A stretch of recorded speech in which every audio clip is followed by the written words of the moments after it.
Vous êtes micro-entrepreneur et vous ne comprenez pas pourquoi on vous parle de la cotisation foncière des entreprises, la CFE. Vous vous demandez, est-ce que ça me concerne vraiment?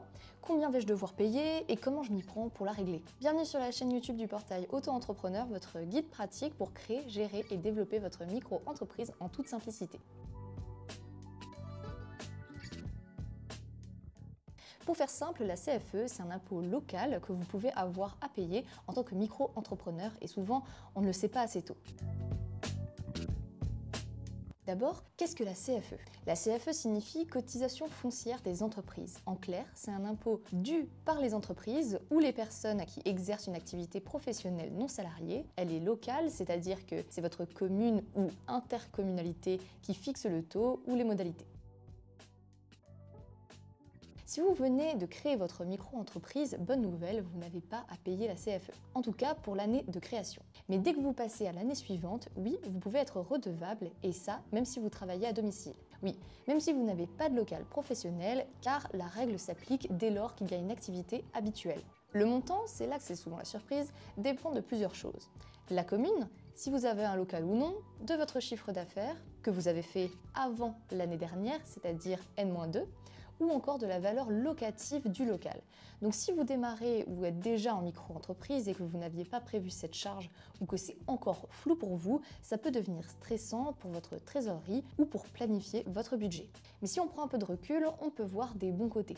En effet, la CFE, c'est avant tout pour financer les services publics locaux, comme les routes, les éclairages, les voiries, etc. Ce sont des choses qui font partie de votre zone d'activité et qui vous est bénéfique. Elle repose aussi sur des règles établies, donc ce n'est pas totalement arbitraire, même si les cotisations sont variables en fonction des communes. Et il existe des exonérations ou des réductions. Si vous avez un petit chiffre d'affaires ou que vous débutez, vous pouvez parfois y échapper ou payer moins. Bon, je vais pas vous le cacher, il y a aussi des inconvénients. Pour un micro-entrepreneur qui débute avec peu de revenus, cette charge peut sembler injuste ou peu adaptée. Aussi, le fait que ça dépende de la commune fait que deux micro-entrepreneurs avec le même chiffre d'affaires, mais exerçant dans des communes différentes, peuvent ne pas devoir le même montant, ce qui peut provoquer un léger sentiment d'injustice. Mais rassurez-vous, vous n'êtes pas les seuls à vous poser ces questions comme celle-ci, et aussi quand vais-je devoir la payer, comment est-ce calculé, et ai-je le droit à l'exonération? Donc je vous propose de passer maintenant aux explications concrètes pour savoir si vous devez la payer, si c'est le cas, combien et comment faire.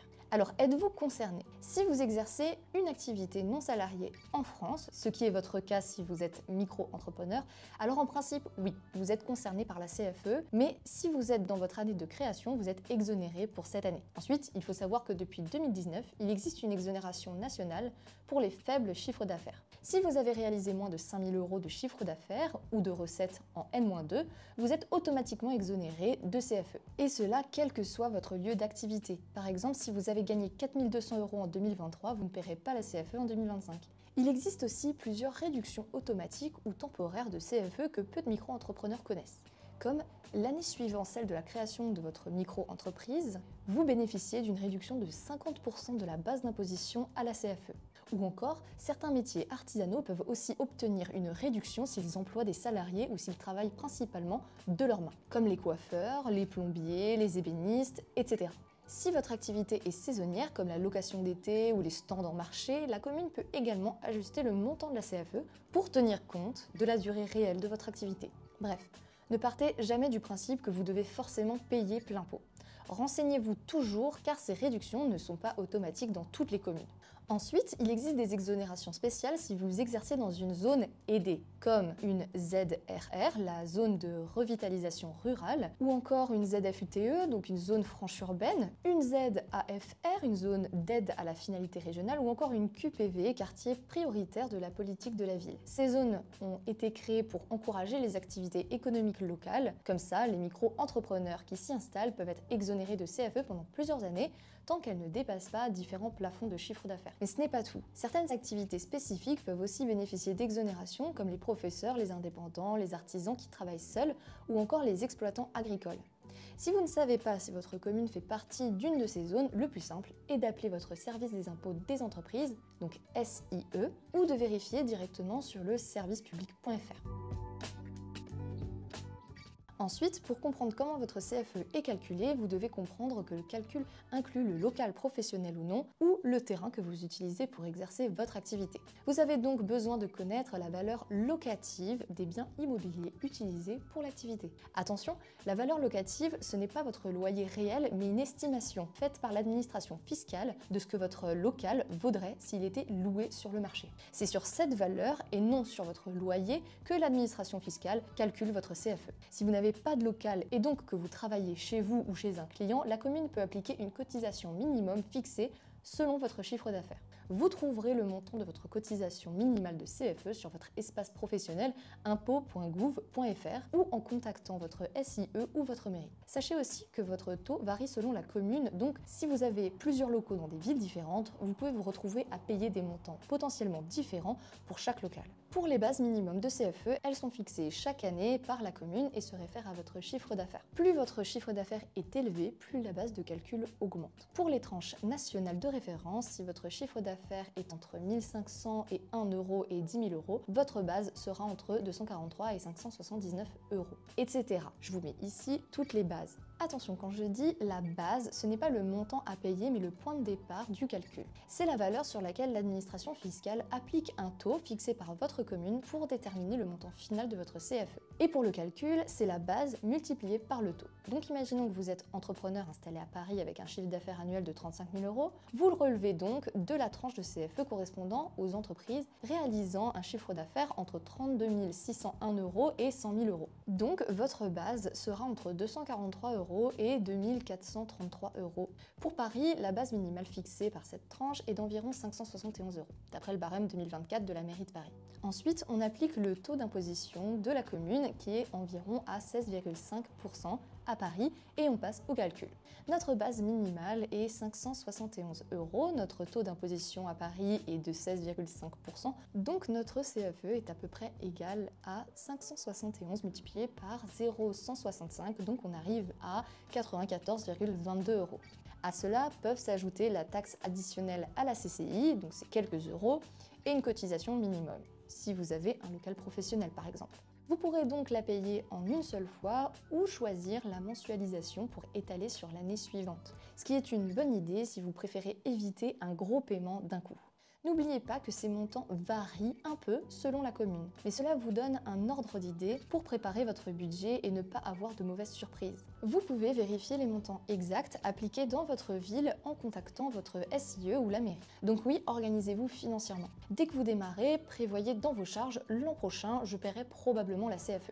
Regardez dans votre espace impôts.gouv.fr, votre espace professionnel, pour voir si un avis vous est envoyé. Si vous avez peu de chiffre d'affaires et pensez être exempté, prenez contact avec le service des impôts de votre commune pour demander.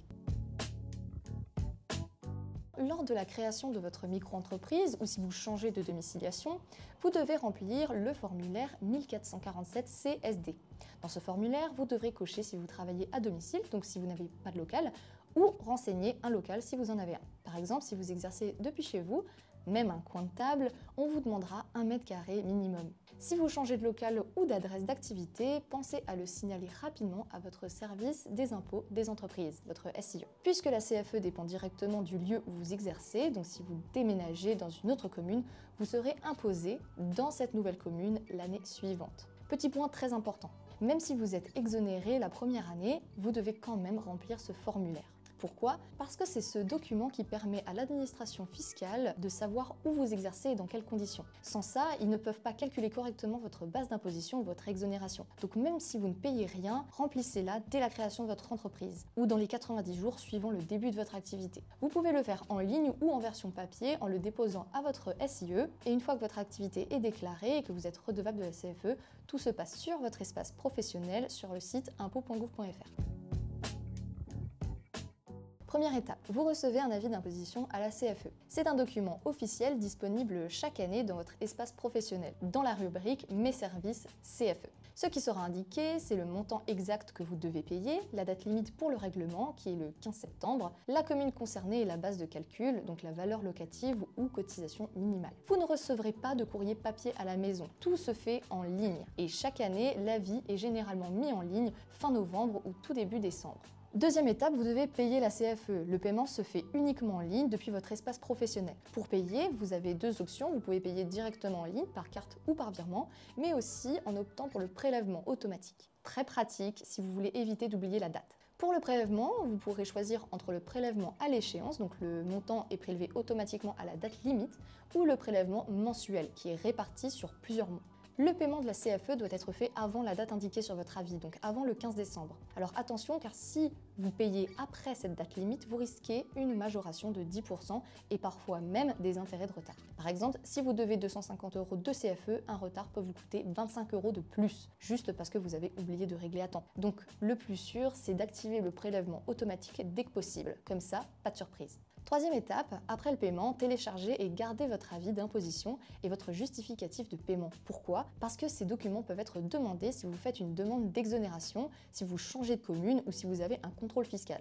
Et si vous pensez avoir été mal imposé, par exemple si vous n'auriez pas dû payer, ces documents serviront à prouver votre situation. Et j'ajouterai une dernière chose, ne pas recevoir de courrier papier ne veut pas dire que vous êtes exonéré. Beaucoup de micro-entrepreneurs font cette erreur. Votre avis de CFE est uniquement disponible en ligne dans votre espace professionnel impôts.gouv.fr. Si vous ne l'avez pas encore créé, faites-le dès maintenant, c'est gratuit et indispensable. Et surtout, connectez-vous chaque année en fin décembre car l'avis n'est pas envoyé par mail non plus, il faut aller le chercher vous-même pour éviter les pénalités de retard. Et si vous arrêtez votre activité, pensez à déclarer votre cessation sur auto-entrepreneur.ursaf.fr.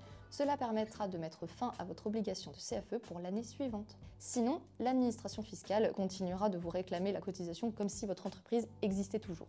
Donc en résumé, la CFE, c'est un impôt local que tout micro-entrepreneur doit connaître, même si ça paraît un peu flou au début. L'idée, c'est que chaque entreprise ou micro-entreprise participe un peu aux dépenses locales. Si tout ça vous semble un peu flou encore, pas de panique, sur Portail Auto-entrepreneur, on a mis en place un assistant virtuel qui vous guide pas à pas pour comprendre la CFE et savoir si vous êtes concerné, et aussi pour vous aider à remplir les démarches nécessaires. Vous avez simplement à répondre à quelques questions et l'assistant vous indique exactement ce que vous devez faire selon votre situation. On arrive à la fin de cette vidéo. Pour aller plus loin, vous trouverez notre article dédié sur la CFE dans la description de la vidéo. Si vous avez des questions, n'hésitez pas à les poser en commentaire. Et si vous voulez d'autres conseils sur l'entrepreneuriat, la création, la fiscalité, la gestion et la cessation, abonnez-vous pour ne pas manquer les prochaines vidéos.